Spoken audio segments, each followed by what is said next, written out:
Welcome everyone, it's the cryptolark. Super excited to have back on the channel Dr. Prash from Caleb and Brown. How's it going? Hey, Lark. Good to be back. Good to see you again.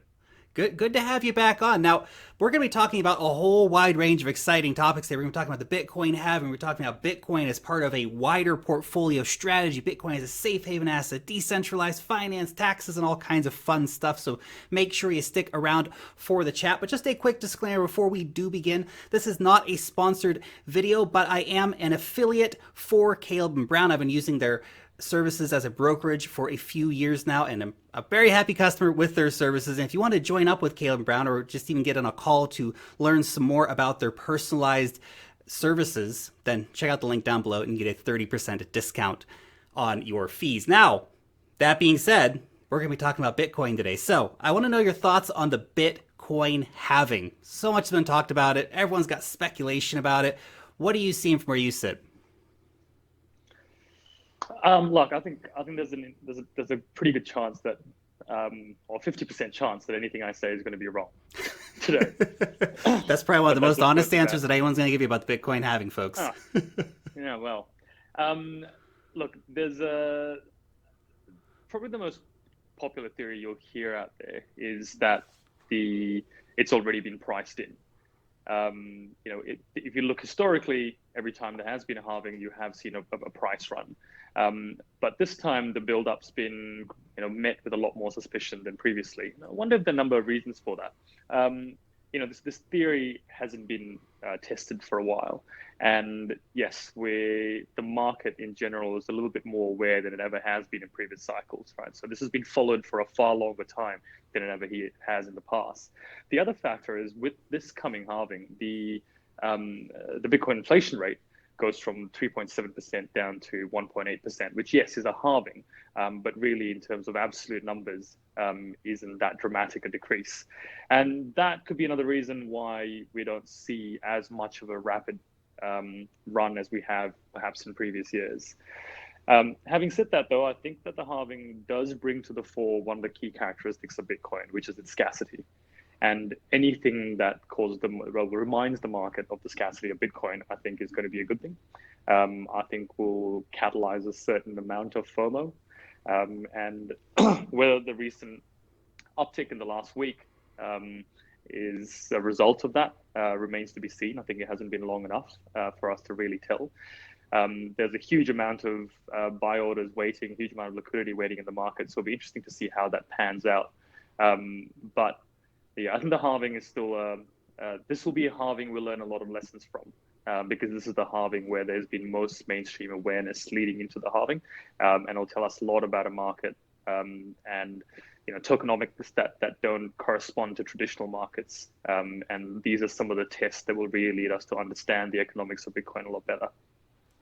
Yeah, this halving's there's so much that happened in the last few years. I mean, just think about like, okay, Fidelity Digital Assets, they're pushing Bitcoin on their customers in the USA and the UK, and you have, the CME, they have their Bitcoin futures, and you have Backed, which has got their Bitcoin futures, both the cash settled and the Bitcoin settled varieties, and all this different infrastructure has been built. We're really in a different situation in terms of this particular halving, in terms of what we see with the mainstream acceptance and awareness, and it's mentioned all the time on the late night shows and all this stuff. So very, very different versus 2016.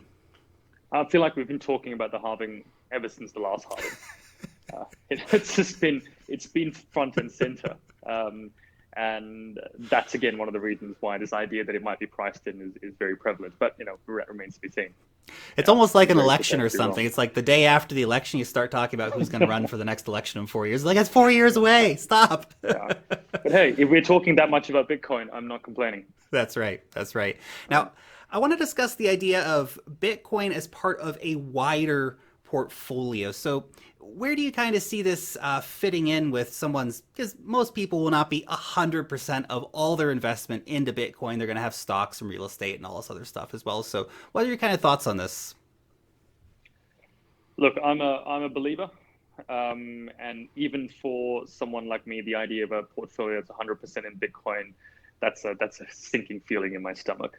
And I'm sure there'll be some maximalists out there who disagree with me. But one of the key things we do for our clients at Keldon Brown is take them through a risk assessment, get an idea of what their risk appetite is, and truly what proportion of your portfolio would you be wanting to consider to be in Bitcoin? What even within your crypto portfolio, where should your risk stratification sort of lie?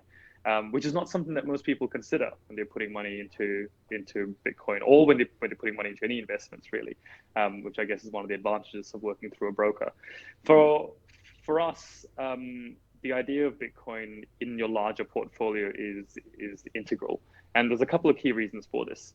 Bitcoin is most certainly an uncorrelated asset, in that its economic model is completely uncorrelated to the rest of the fiat currency model and the rest of the financial model. In a lot of ways, in the way gold traditionally has been, although that lack of correlation has narrowed significantly as there's become greater and greater awareness of the lack of correlation. So that sort of makes sense. The more awareness there is of the negative correlation, there's almost an implicit correlation as a result, because there's a sort of prediction as to which way it's going to go. With Bitcoin, you don't have that, for one. And as a result of its uncorrelation, there's a term in financial markets called the Sharpe ratio, or risk-adjusted returns. Essentially, that's a sort of metric that determines exactly how uncorrelated an asset is, and therefore how much of a hedge it actually functions as within your portfolio. And this is something that financial advisors and wealth managers look at very keenly when they're setting up a client's portfolio. You always want assets with a high Sharpe ratio acting as a hedge in your portfolio, because that's your safety net in a time of a financial crisis. And Bitcoin has the largest Sharpe ratio of any asset class in the market. And when I put this to traditional financial services folk, that really, you can talk about Bitcoin as being risky, but really, Bitcoin's your safety net. Bitcoin should be considered that safe part of your portfolio when the rest of the financial market goes to pot. And where you and I think the rest of the financial market is going is a completely separate issue and not one for consideration here. But that idea of Bitcoin being really the least risky part of your portfolio, despite its volatility, despite all the issues you have with it, that is something that's the message we've been trying to get out to the traditional financial world. But again, for it to function as a hedge, it needs to be a small portion of your portfolio. If it becomes the majority of your portfolio, it's no longer a hedge, right? Then bonds become your hedge, or gold becomes your hedge. So Bitcoin has, and something that we've discussed, I think before, that Bitcoin has been the best performing asset class longitudinally over the last 10 years amongst any financial instrument. And there's significant trends to show that a portfolio with 2% Bitcoin, with 4% Bitcoin, with 10% Bitcoin, as compared to a portfolio with 0% Bitcoin, perform exponentially better, just even with such a small proportion in Bitcoin. And that's the sort of message that we kind of get across to our clients for a sort of balanced investment portfolio. I think that's such a good point, that even just a small percentage, and I think some people out there, especially if you don't have as much money to put into the market, and they think, oh, well, what's $100 a week or $50 a week going to do in the long run? Well, in the long run, you're going to get a half a Bitcoin or 1 Bitcoin over the next year or two, and then you've got a significant financial asset there that is a great hedge against whatever else you might have going on in your portfolio or in your investment life. So it's very interesting to see how those small percentages just give outsized returns to a wider portfolio. Now, I want to get your thoughts here on Bitcoin as a safe haven asset, because we've seen this bantered around the media quite a bit. We had the kind of thing there with the US and Iran, and that some people said, well, that's going to push the price of Bitcoin up. Some people said that it did push the price of Bitcoin up. We've seen it in other situations, with some years ago in Greece, where we saw, Greeks trying to get Bitcoin, and that drove the price up, and a few other situations like Argentina, for example. Do you see Bitcoin as a safe haven asset at this time? All right, I'm going to make this a sort of two-part answer. The first part being Iran, because we have to consider that, because it's very current. So when the latest US-Iran missile crisis started, it sort of coincided with a Bitcoin run, and a lot of people pointed to that as being well, this is evidence that Bitcoin is functioning as a safe haven asset, and Iranians are moving money into Bitcoin, and all the world is thinking that we should move money into Bitcoin because of financial instability. The reality, though, is that the run started even before that happened, and it just continued to power on through that run. So I don't think we can sort of attribute it directly to that. In addition, when you look at a lot of sort of Arab Gulf states, when you consider Iran, you talk about instability within the region. So the money coming in is not just going to be from Iran; it's going to be within the region. Most Arab Gulf states, the UAE, Saudi Arabia, Bahrain, Qatar, have got very mature financial systems and very mature banking systems. And there's a lot of other ways for them to park their money and to find safe haven assets. And so I don't think it's necessarily going to be that directly correlated, not necessarily for the mainstream investing population. I think it's a completely different story when and it's the sort of second part of that answer, a very different story when you're looking at markets which don't have that mature financial and banking system. If you look at Venezuela, if you look at Argentina, in countries like that, the options for safe havens, the options for being able to park your money in a secure manner that is not going to be affected by hyperinflation and sanctions, don't exist to the same level. And that's where I think there's a greater market. I mean, we've always talked about the fact that the key potential for crypto and for Bitcoin is in developing world economies, even more so than in developed world economies. And I certainly think that's where the greatest potential as a safe haven asset truly exists for Bitcoin.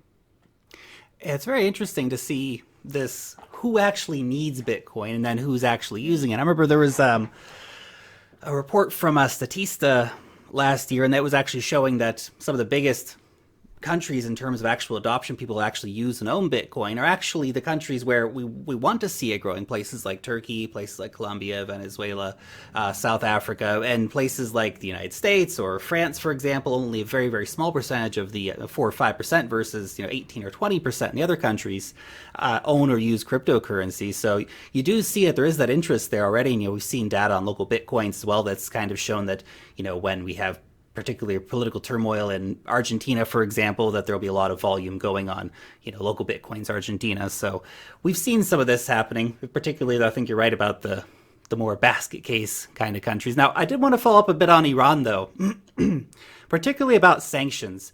We saw a story yesterday, I think it was, that Iran has now green-lighted 1,000 licenses for Bitcoin miners. So with the sanctions regime being what it is, do you see that fungibility might become an issue for Bitcoin if, for example, U.S. authorities can prove that a Bitcoin was mined and then used in Iran and then sent to someone in the U.S.? I mean, do we see this becoming an issue? So if we go, that's very interesting. I'm going to go back to last year when sanctions were first placed upon Iran, when all that began.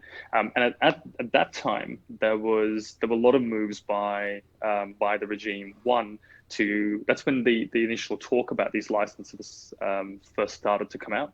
There was a huge crackdown on mining operations, but then a huge uptick in government-sanctioned mining operations, all of which led to the idea that as opposed to rogue miners, this was intended to be regime-controlled mining operations, regime-controlled means of subverting sanctions, which is a very interesting development in itself.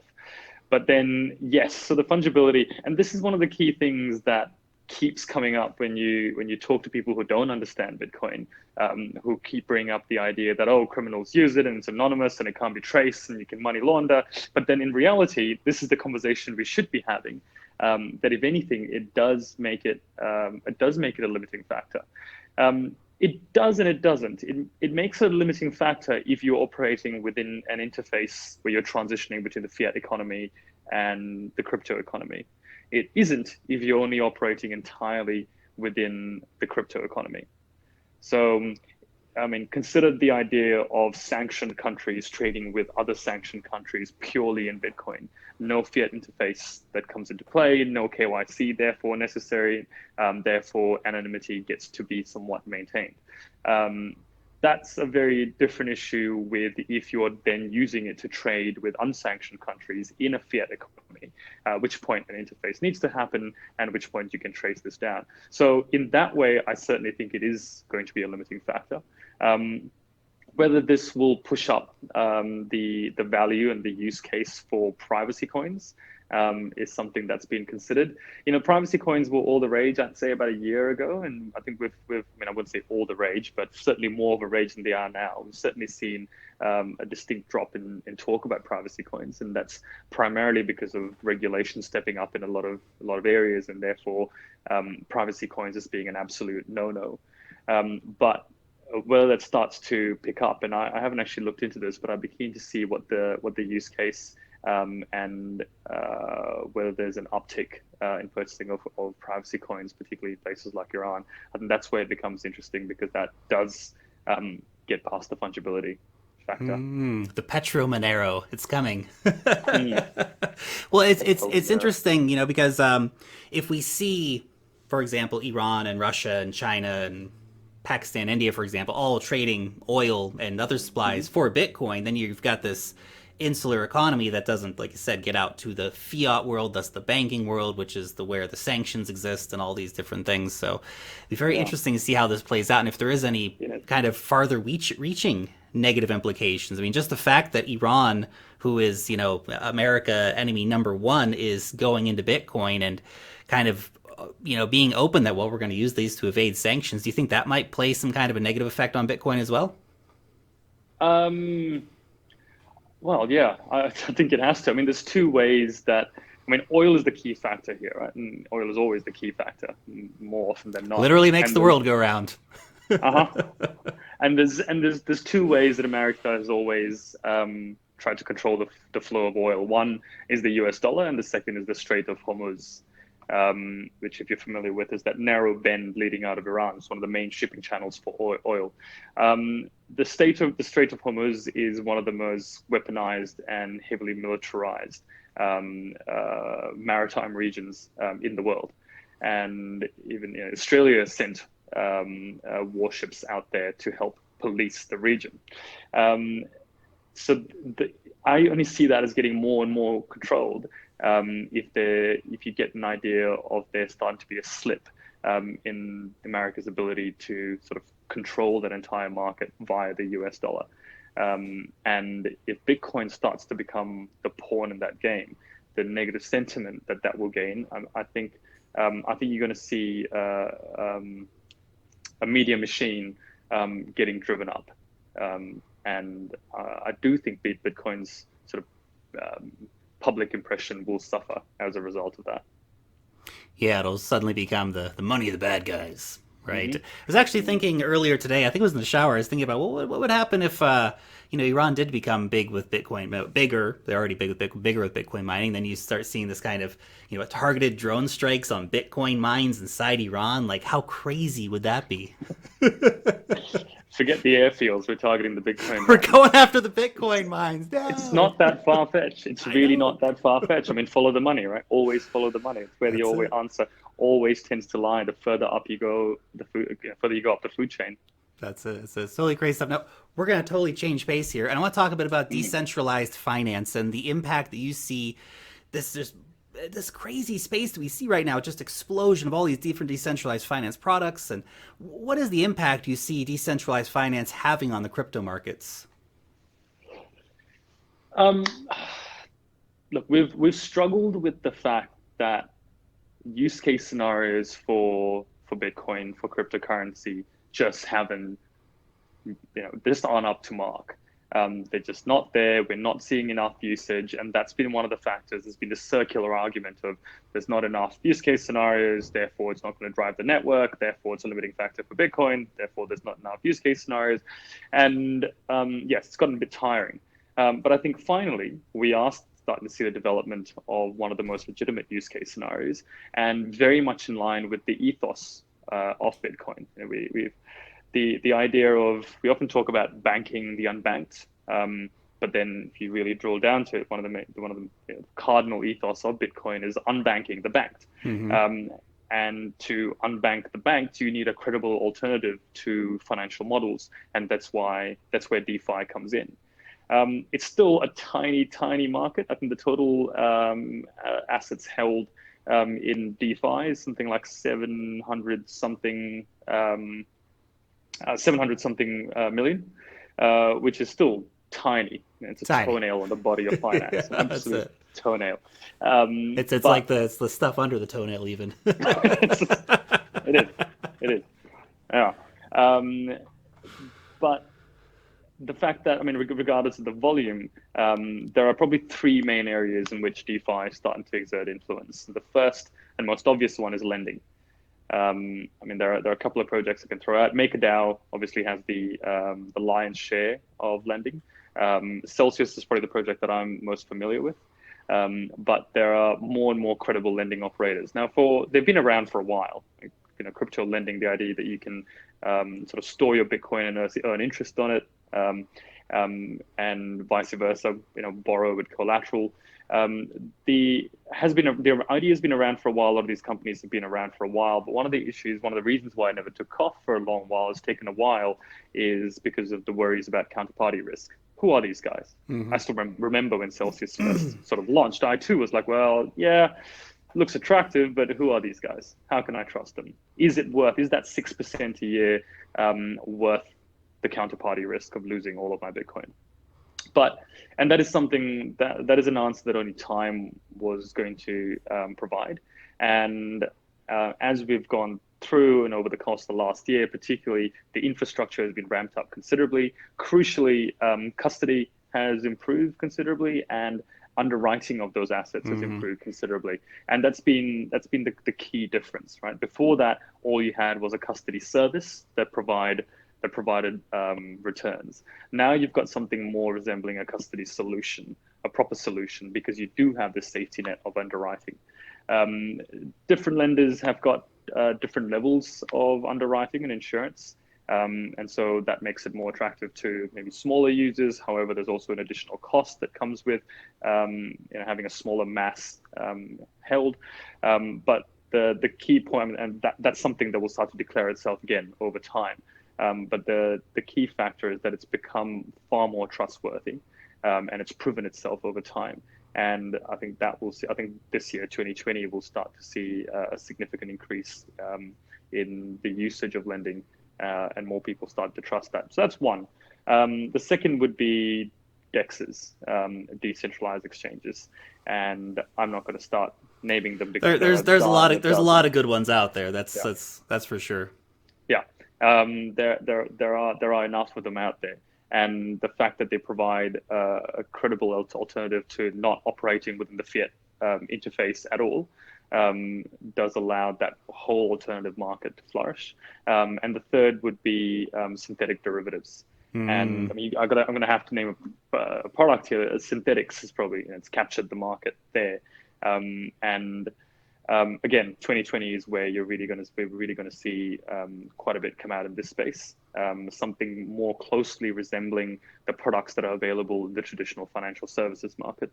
And these are probably for me the three components of DeFi that are they're sort of credible and worth talking about, and what are worth looking out for in 2020. But what you're really seeing when you even consider just those three ideas, is that we're moving closer and closer to resembling what the financial world has always looked like. Whereas 2 years ago, you didn't have any of this, right? All you had was the ability to store Bitcoin in a ledger, and that was the peak of sophistication.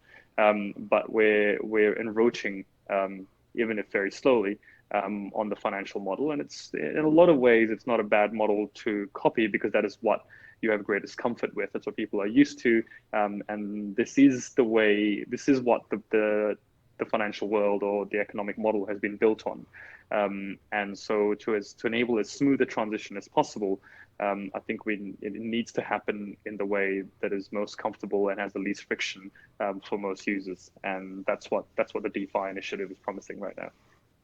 And I think it's got so much more user-friendly in the past few years as well. I mean, I can even think back to the early days of using some different decentralized exchanges, and it was not a nice process. right? But Mm. now you can just do swaps in a couple of seconds on some of the more popular decentralized exchanges. Just click and you're done. And that's fantastic. The process is getting more and more user friendly all the time, which I think has been a real hindrance overall to the entire adoption of crypto as an entire asset class, as people actually using it, is the user friendliness has always been an issue and that user experience. But we are seeing it getting better all the time. And some of the projects have been established for quite a while. They came out and it was very, very clunky, worked, but not good.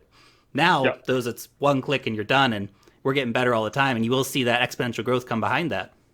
I don't think we should be surprised by this though, because it's such an immature industry, Yeah. right? We shouldn't blame the protocols. We blame the applications. It's the applications that have been clunky. It's been the infrastructure that's been clunky. But what did you expect? This is the only way the industry moves forward. When cars were first introduced, no one understood why they would take off, because they still had to run on mud Mm-hmm. roads which were made for horse-drawn carriages. And of course, any future technology that you judge on present-day paradigms or on very immature infrastructure is going to fail. And only time and greater research into the space and time spent developing that will eventually lead to something that's a more user-friendly product.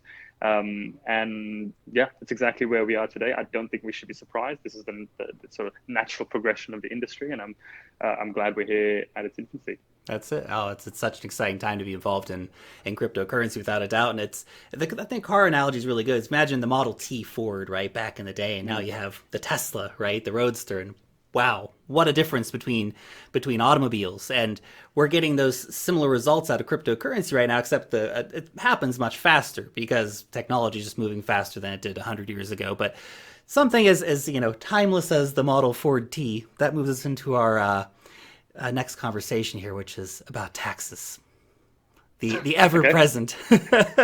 Was the T the connection there? Was that our link?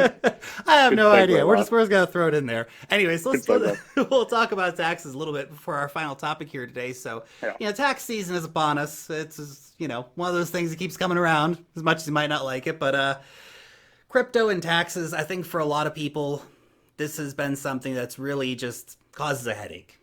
So, what are your thoughts on crypto and taxes as it kind of stands right now? Um, Point one, pay your taxes. Point two, we don't need any more negative publicity for Bitcoin from people trying to evade their crypto taxes. And this may make me unpopular within the purists, but I'm just trying to move. We're trying to move this industry forward. Point two is, look, crypto taxation is an interesting one because it's again so different from jurisdiction to jurisdiction. In New Zealand, from what I understand, there's no capital gains tax, which means it's taxed in a completely different model, which I really shouldn't comment on, than perhaps in the United States or in Australia, where you're paying capital gains tax on anything that you incur, on any trading profit that you incur. And the key thing to remember there is that it's not just in dollar value; it's on absolutely every trade that you put through, which does lead to some ridiculous circumstances where if you started off buying Bitcoin at $1,000, you traded it out into Ethereum at $20,000, you traded that into some sort of shitcoin and altcoin, and that altcoin dropped tremendously and is now worth 3% of what its original value was, and you haven't sold it and you're still holding it, but your potential your capital gains taxable event is still that $1,000 to $20,000. And that's an issue if your capital gains event is larger than your entire portfolio, which is something that's happened. We've seen it happen to some of our Mm-hmm. clients.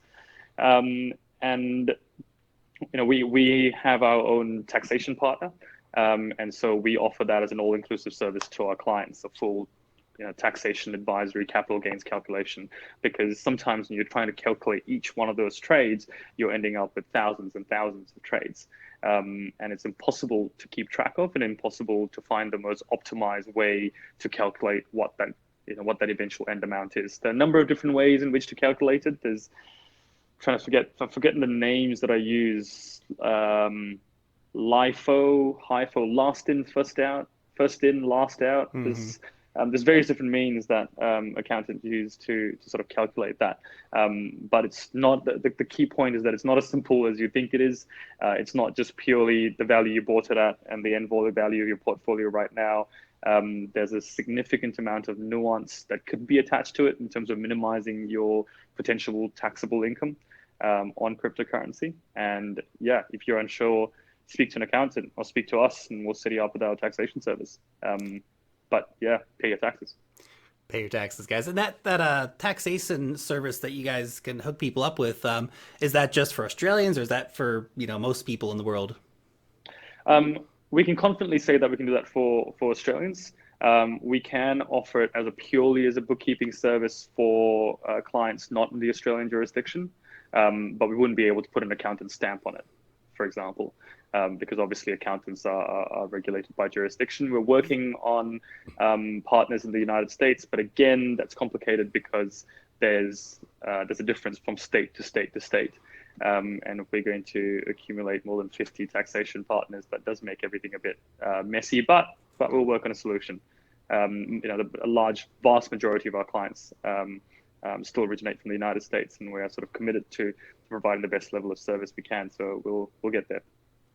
I think one of the most important things is if you're dealing with any vaguely significant amount of cryptocurrencies, you got to take your tax situation to hand, because not only do you have to pay your taxes, guys, but more importantly, there's probably all kinds of different areas where you could be paying less tax than you think you need to be paying, but you're not going to find that out unless you're actually talking to professionals who understand what they're talking about and understand how to help you. And that's really important. Getting an accountant was a very important step for me in my crypto journey. So, definitely, if you haven't taken that into hand yet, guys, make sure you do. Particularly if you bought in high and your crypto portfolio is sitting far smaller than it is when you first got in, absolutely come and talk to us, because we can probably, it's probably a way to find you a capital loss calculation that you could register in your tax return. Again, I shouldn't comment too much on it. I'm not an accountant myself, but that's why we have a taxation partner for this. Very, very cool. We're going to leave it there for today, but wow, awesome chat. Thank you so much for taking some time out of your busy schedule to come and have a quick chat with us about Bitcoin and everything else going on. So thank you so much. My pleasure, Lark. Thank you for having me.